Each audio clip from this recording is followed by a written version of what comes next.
છોકરાને ચોપાટીએ જાય, આ ભોંસવાળી છોકરાને ભેળ પૂરી ખાઈ મારો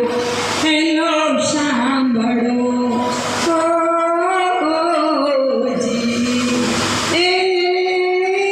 સાસુ ઘરે રોટલાને વહુ સૂતી વાંચે, આ સાસુ ઘરે રોટલાને વહુ સૂતી વાંચે, આ વહુ કરે ભવાડો ને સાસુ ચડે ચોકે મારો હેલો સાંભળો ઓજી રે મારો હેલો સાંભળો ઓજી.